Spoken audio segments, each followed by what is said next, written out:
So for today's Honda riding tip, we're going to be tackling ruts.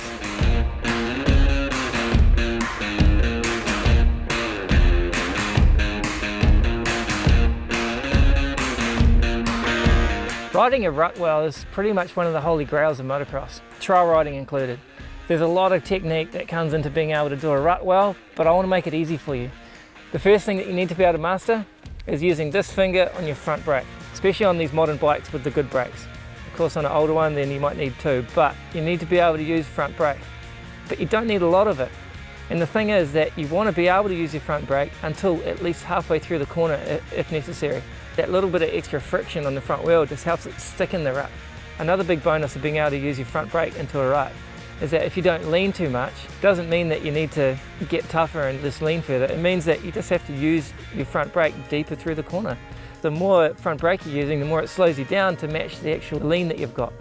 And then once you've got the lean right, then you can think about getting on the power and you'll actually stay in ruts much more consistent. A really important note that doesn't get brought up much. When you need to start powering, it needs to be a small power. That's another reason why people pop out of the ruts too soon. That first turn of the throttle is just too much. So if you can actually use a little bit of throttle with the front brake still on, it can just load the back suspension up. And it just makes it a really smooth transition between your turning phase and then starting to power. If you haven't got enough turn done yet and you're starting to power too hard, your bike's going to stand up too soon, you're going to have to back off. So a big part of your riding, and especially in your training, is to be able to practice coming into ruts, being able to have your finger there on the front brake, ready to use, but then being able to do a little turn of the throttle at first and holding it there for a while until you know that you can give it more and you're not going to have to back off again before the corner's finished.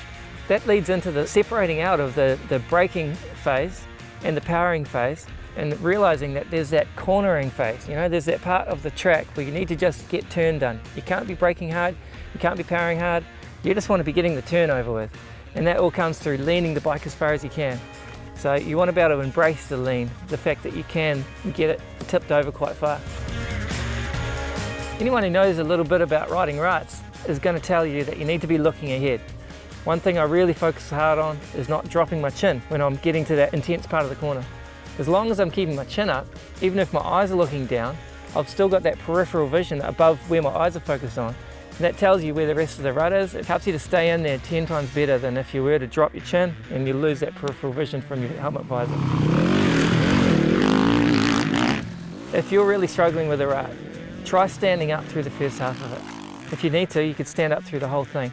It feels scary, but if you're standing nice and low to the bike, you've got much more ability to control the bike, to be able to keep it in the rut where you want to keep it. Once you feel comfortable, then you can sit down and you can think about starting to power out. A real big warning about standing up through ruts though. You've got to make sure that your toes aren't going to catch on to the inside of the rut. So first thing you want to do is you want to move your feet back on the pegs a little bit so that you're standing on the balls of your feet more.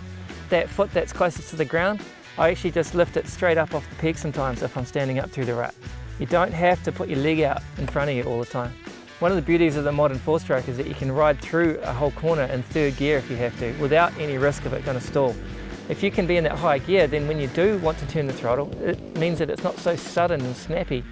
And then when you get to the part of the corner that you want to accelerate on, then you can just turn on the throttle and it can pull you out.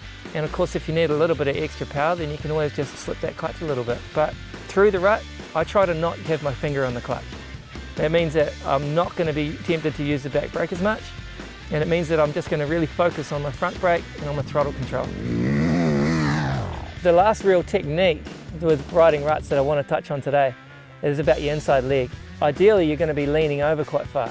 So you're going to have to get your leg higher than you normally would around a berm or a flat corner. Personally, I try and get my leg up on top of my radiator shroud, but I really want to point my toe. If you're going through a rut and you're able to point your toe when you're going through it, then your body just locks in there. You get strength that you wouldn't normally have. Don't be afraid to lean it over really far into a rut if you can. They've got a wall on them. That's more traction than you'd ever have around a flat corner. And if you know that you've got your front brake sticking your front wheel in there and you're going to use gentle throttle control to keep your wheels in there, then you can start leaning over further than you ever would imagine. And that's a feeling that I have to tell you is incredibly hard to beat. So if you've got any handlebar scraping action of you railing a rut, we'd love to see it, so send it to this website.